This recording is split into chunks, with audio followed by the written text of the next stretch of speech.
આપણે છેલ્લા પિરિયડની અંદર તો લાસ્ટમાં આપણે કે ભાઈ લુઈસ અને કોસેલના અભિગમ વિશેનો અભ્યાસ કર્યો.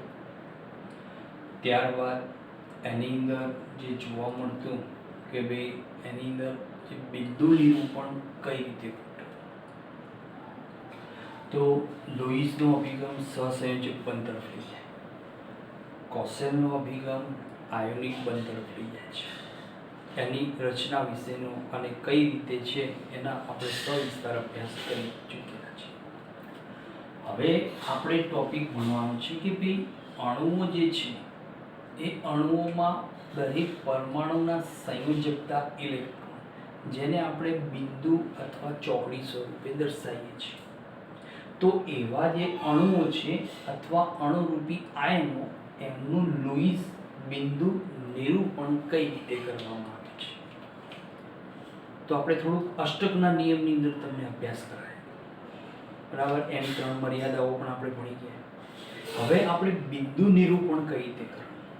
તો એ નિરૂપણ કરવા માટે સૌથી પહેલા કે ભાઈ કોઈ પણ અણુની રચનામાં તો પહેલો મુદ્દો છે કે ભાઈ કોઈ પણ અણુની રચનામાં ભાગ લેતા દરેક પરમાણુઓના સંયોજકતા ઇલેક્ટ્રોનનું નિરૂપણ બિંદુ કે ચોકડી સ્વરૂપે કરવું. બિંદુ કે ચોકડી રૂપે કરવું, બરાબર. આ પહેલો મુદ્દો છે કે પહેલા મુદ્દામાં શું કહેવા માંગે છે કે કોઈ પણ અણુની રચના કરતા હોય, એ અણુની રચનામાં ભાગ લેતા દરેક પરમાણુ, તો દરેક પરમાણુના શું દર્શાવવાના? સંયોજકતા ઇલેક્ટ્રોન. કઈ રીતે દર્શાવવાના? એને બિંદુ કાં તો ચોકડી સ્વરૂપે દર્શાવવામાં આવે છે. આપણે ઉદાહરણ તરીકે લઈએ કે ભાઈ CH4, બરાબર. CH4 એની અંદર કાર્બન અને 4 હાઇડ્રોજન પરમાણુ. હવે કાર્બનની બાહ્યતમ ભ્રમણ કક્ષામાં કેટલા ઇલેક્ટ્રોન છે? તો સંયોજકતા ઇલેક્ટ્રોનની કાર્બનની સંખ્યા 4. તો 4 એના અયુગ્મિત ઇલેક્ટ્રોન મૂકી દઈએ. હવે એની અંદર હાઇડ્રોજન, તો હાઇડ્રોજન દરેકનો એક ઇલેક્ટ્રોન, કેમ કે હાઇડ્રોજન પાસે એક જ ઇલેક્ટ્રોન, તો એના સંયોજકતા ઇલેક્ટ્રોનની સંખ્યા 1. તો આ રીતે જે મૂકીએ તો આમાં શું કર્યું? દરેક પરમાણુ એના સંયોજકતા ઇલેક્ટ્રોનનું નિરૂપણ બિંદુ અથવા ચોકડી સ્વરૂપે કરવામાં આવતું હોય છે, બરાબર. નેક્સ્ટ બીજો મુદ્દો શું કહે છે કે સેકન્ડ મુદ્દો કે ભાઈ જો અણુ ઋણ વીજભારિત હોય, એમ કહે છે કે જો અણુ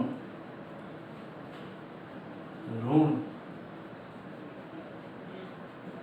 વીજભારિત હોય તો અણુના મથાળા પર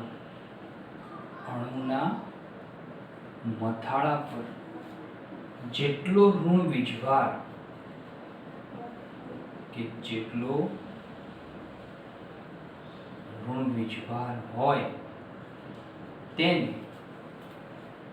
હોય તેટલી સંખ્યામાં તટસ્થ પરમાણુ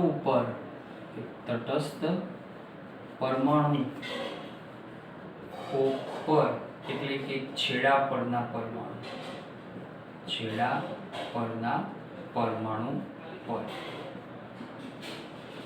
ઇલેક્ટ્રોનની સંખ્યા રૂપે દર્શાવ.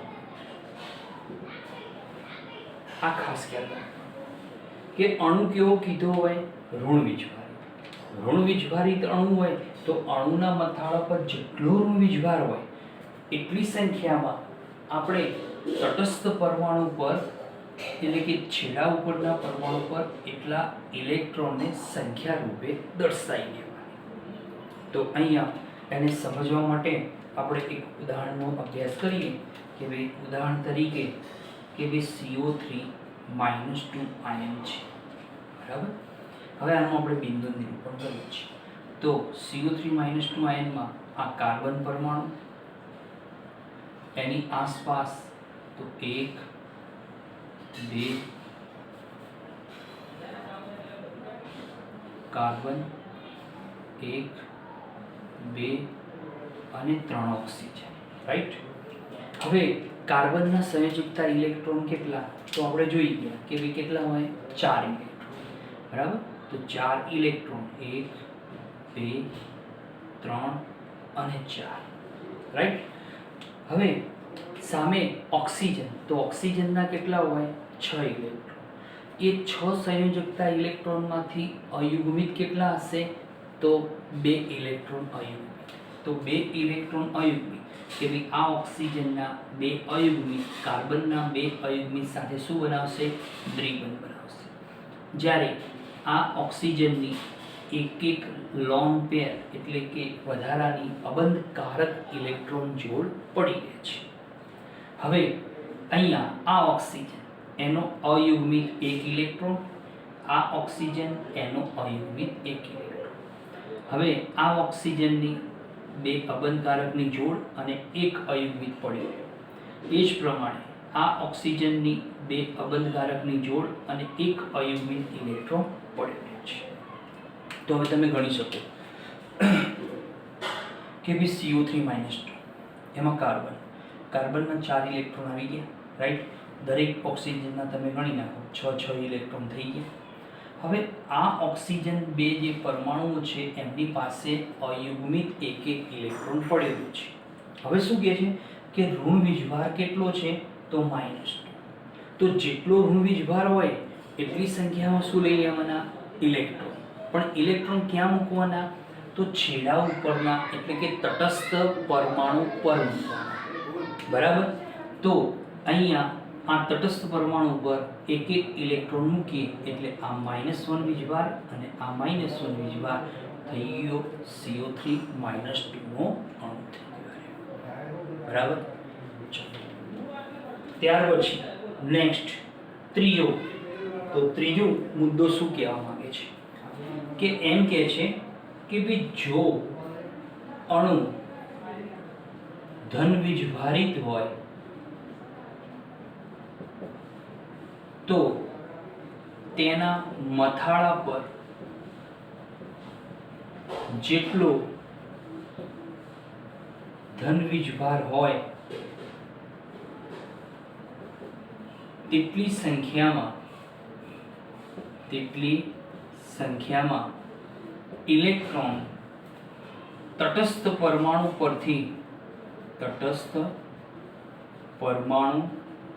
પરથી ઓછા કરવામાં આવે છે. ઓછા કરવામાં એટલે કે ઘટાડાય છે, બરાબર. તો અહીંયા આપણે જેટલી સંખ્યામાં ધન વીજભાર હોય એટલી સંખ્યામાં એના મથાળા ઉપરથી આપણે શું કરીશું, એટલા ઇલેક્ટ્રોન ઓછા દર્શાવીશું. કોના મથાળા ઉપરથી, તટસ્થ પરમાણુ પાસેથી. તો અહીંયા તટસ્થ પરમાણુ એટલે છેડા ઉપરના. અહીંયા આપણે ઉદાહરણ લઈએ કે ભાઈ NH4+, આ ઉદાહરણ લઈએ.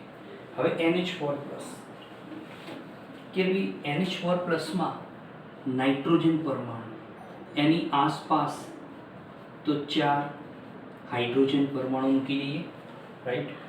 હવે નાઇટ્રોજન એની પાસે સંયોજકતા ઇલેક્ટ્રોનની સંખ્યા કેટલી છે, તો 5, બરાબર. 5 સંયોજકતા ઇલેક્ટ્રોન એટલે અહીંયા 1, આ 2, આ 3, આ 4 અને 5 ઇલેક્ટ્રોન, રાઈટ. હવે હાઇડ્રોજન, દરેક હાઇડ્રોજન કેટલા ઇલેક્ટ્રોન ધરાવે, 1 ઇલેક્ટ્રોન. તો અહીંયા આ હાઇડ્રોજનનો 1, આનો 1, આનો 1. હવે તમે જુઓ કે વીજભાર કેટલો છે, +1. +1 વીજભાર એટલે છેડાઓ ઉપર જે હાઇડ્રોજન છે એમાંથી ગમે તે એક હાઇડ્રોજન પર એક ઇલેક્ટ્રોન ઓછો કરી દેવામાં આવે છે. તો એક ઇલેક્ટ્રોન ઓછો કરો એટલે અહીંયા આ હાઇડ્રોજન કેવો બનશે? ધન વીજભારી. પણ નાઇટ્રોજન સાથે જોડાવા માટે શું કરશે? નાઇટ્રોજન પોતાનું આખું ઇલેક્ટ્રોન યુગ્મ દાન કરશે અને આ રીતે આખો જે અણુ છે NH4 પ્લસ તો એ ધન વીજભારી આ આખો અણુનું નિર્માણ કરતો રહે છે. બરાબર. તો લુઈસ બિંદુ નિરૂપણનો આ ત્રીજો મુદ્દો કે જે આ રીતે દર્શાવવામાં આવે છે. લાસ્ટ છેલ્લો મુદ્દો શું કહેવા માંગે છે? તો આપણે છેલ્લો મુદ્દાની વાત કરીએ કે ભાઈ 5 મુદ્દા છે, ચોથો લઈ લઈએ કે ભાઈ શું કહેવા માંગે છે કે સામાન્ય રીતે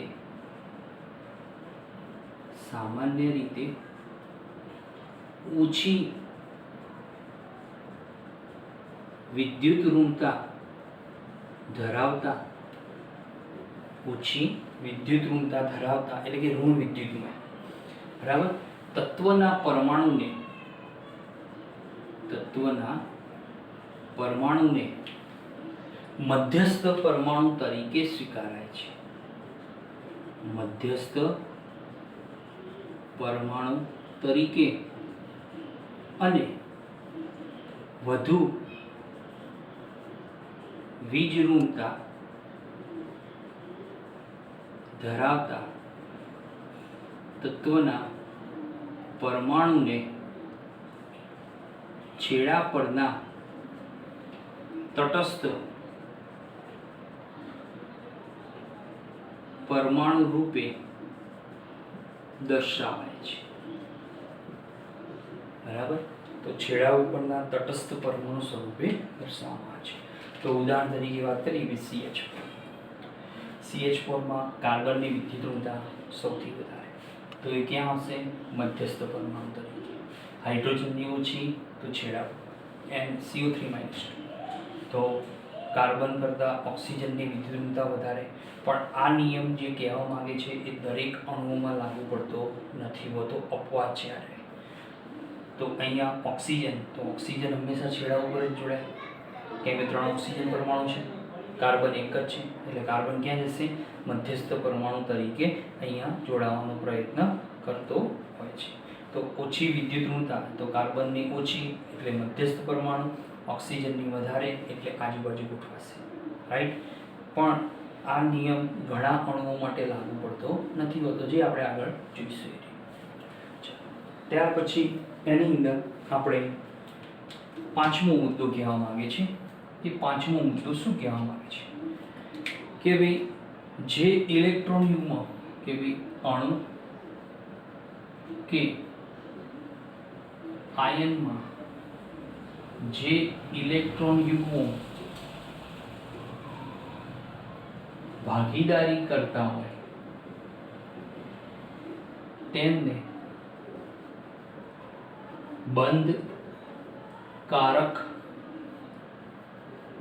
ઇલેક્ટ્રોન યુગ્મો એટલે કે બોન્ડ પેર અને જે ઇલેક્ટ્રોન યુગ્મો ભાગીદારી ન કરતા હોય તેમને અબંધકારક ઇલેક્ટ્રોન યુગ્મો એટલે કે લોન પેર રૂપે દર્શાવાય છે. બરાબર.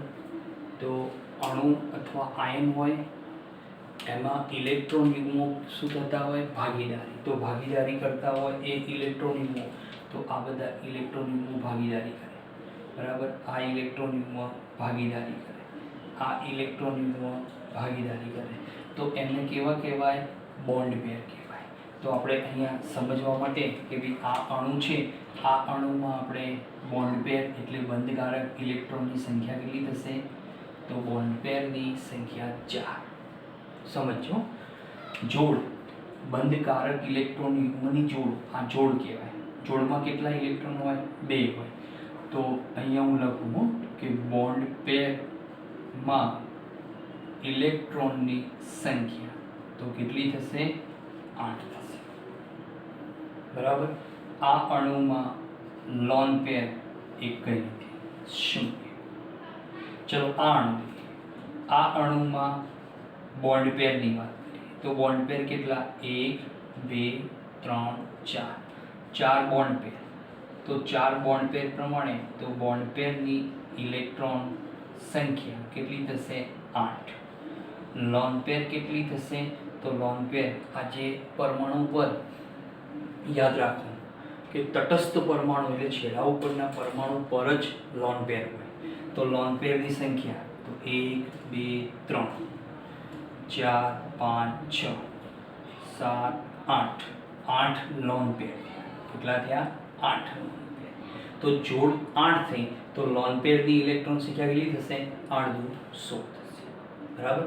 ચલો આ અણુમાં આપણે બોન્ડ પેરની વાત કરીએ તો જો બોન્ડ પેર કેટલી? 1 2 3 4 તો 4 બોન્ડ પેર.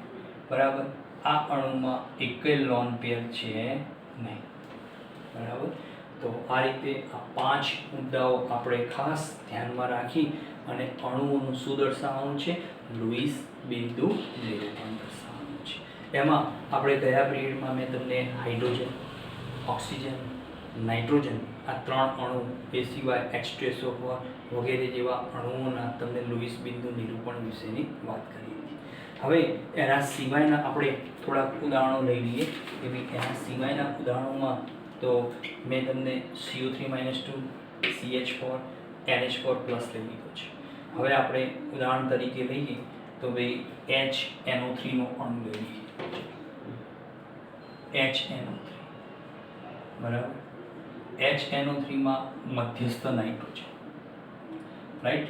એની આસપાસ ઓક્સિજન ગોઠવાશે, 3 ઓક્સિજન. તો 1 2 અને 3 ઓક્સિજન. બરાબર. એક હાઇડ્રોજન તો એક હાઇડ્રોજન ધારો કે આ ઓક્સિજન સાથે એક હાઇડ્રોજન મૂકી દઈએ. બરાબર. હાઇડ્રોજન હંમેશા છેડા ઉપર હોય. હવે નાઇટ્રોજનના સંયોજકતા ઇલેક્ટ્રોન કેટલા થશે? તો 5. 5 માંથી 2 અયુગ્મિત અહીંયા, 1 અયુગ્મિત અહીંયા, રાઈટ. બરાબર. અને 1 લોન પેર અહીંયા દર્શાવી. હવે ઓક્સિજન આ ઓક્સિજનના અયુગ્મિત ઇલેક્ટ્રોનની સંખ્યા 2 છે. બરાબર. જ્યારે 2 જોડ એમને પડી જશે. આ ઓક્સિજન એક અયુગ્મિત, બીજો અયુગ્મિત અને 2 અબંધકારક જોડ પડી જશે. આ ઓક્સિજન એક એવા 2 અયુગ્મિત ઇલેક્ટ્રોન અને 2 અબંધકારક ઇલેક્ટ્રોનની જોડ પડી રહી છે. બરાબર. હવે અહીંયા હાઇડ્રોજન તો હાઇડ્રોજન એક જ ઇલેક્ટ્રોન ધરાવે, થઈ ગઈ ભાગીદારી. બરાબર. પરંતુ નાઇટ્રોજન મેક્સિમમ કેટલા બંધ બનાવે? તો 5 બનાવે. બરાબર. આમ એની ક્ષમતા કેટલી? 3 બંધ બનાવવાની ક્ષમતા. પણ જ્યારે વધારાનો જે બંધ બનાવવાની વાત આવે તો નાઇટ્રોજન તો શું કરશે? આ અણુમાં આ નાઇટ્રોજન પરમાણુ એ આખું લોન પેર દાનમાં આપશે. પોતાનું આખું ઇલેક્ટ્રોન યુગ્મ શું કરશે? દાનમાં આપે છે. તો એ આ દાનમાં આખું ઇલેક્ટ્રોન યુગ્મ દાનમાં આપશે. બરાબર. અને ઓક્સિજનનું આખું અયુગ્મિત ઇલેક્ટ્રોન જોડકું ભેગું થઈ જશે. જે દાનમાં આપે એની ઉપર ધન વીજભાર, જે સ્વીકારે એના મથાળા ઉપર ઋણ વીજભાર ઉત્પન્ન થતો હોય છે. ચલો નેક્સ્ટ બીજો અણુ લઈએ કે ભાઈ અણુ છે CCl4 કાર્બન ટેટ્રાક્લોરાઇડ. ચલો કાર્બન ટેટ્રાક્લોરાઇડમાં કાર્બન, એની આસપાસ 4 ક્લોરીન પરમાણુ, રાઈટ. હવે દરેક કાર્બન તો કાર્બન કેટલા અયુગ્મિત ઇલેક્ટ્રોન એટલે સંયોજકતા ઇલેક્ટ્રોન? તો 4. 1 2 3 4. બરાબર. આ 4 એના અયુગ્મિત ઇલેક્ટ્રોન. સામે ક્લોરીન કેટલા ધરાવે સંયોજકતામાં અયુગ્મિત એક અયુગ્મિત ઇલેક્ટ્રોન ભાગીદારી કરશે, જ્યારે દરેક ક્લોરીનના લોન પેર એ અહીંયા એની આસપાસ, તો આ એના લોન પેરની જોડ અહીંયા ગોઠવાયેલી જોવા મળતી હોય છે. બરાબર, આ રીતે આખી એની રચના જોવા મળશે. ત્યારબાદ બીજો અણુ લઈએ કે ભાઈ અણુ છે SO4-2. બરાબર, તો એમાં સલ્ફર, એની આસપાસ 4 ઓક્સિજન પરમાણુ. હવે સલ્ફર કેટલા સંયોજકતા ઇલેક્ટ્રોન? તો 6 માંથી અહીંયા આ સલ્ફર શું કરશે? એક અયુગ્મિત ઇલેક્ટ્રોન આ ઓક્સિજન સાથે, બીજો આ ઓક્સિજન સાથે. બરાબર, જ્યારે એક આખી જોડ અહીંયા અને બીજી એક જોડ અહીંયા, આ રીતે એના થઈ ગયા 6 ઇલેક્ટ્રોન. હવે અહીંયા આ ઓક્સિજન શું કરશે? આ ઓક્સિજન એના 2 અયુગ્મિત અને આ 2 લોન પેર ડબલ બોન્ડ બનાવે. એ જ રીતે આ ઓક્સિજન એના 2 અયુગ્મિત અને 2 લોન પેર. બરાબર, તો આ પણ ડબલ બોન્ડ બનાવશે. આ ઓક્સિજન એક અયુગ્મિત ઇલેક્ટ્રોન, જ્યારે 2 લોન પેર 1 અયુગ્મિત, 2 લોન પેર 1 અયુગ્મિત પડ્યો રહેશે. આની છે કેટલો વીજભાર? -2 વીજભાર, એટલે એક ઇલેક્ટ્રોન વધારાનો બહારથી આવશે, એને આપણે અહીંયા આની સાથે તો -1 વીજભાર, બીજો એક ઇલેક્ટ્રોન આની સાથે -1 વીજભાર રૂપે, તો SO4-2 અણુની રચના ઉત્પન્ન થાય છે. ત્યાર પછી બીજો એક અણુ લઈએ તો અણુ છે કે ભાઈ ચોથો અણુ કે ભાઈ CS3COOH.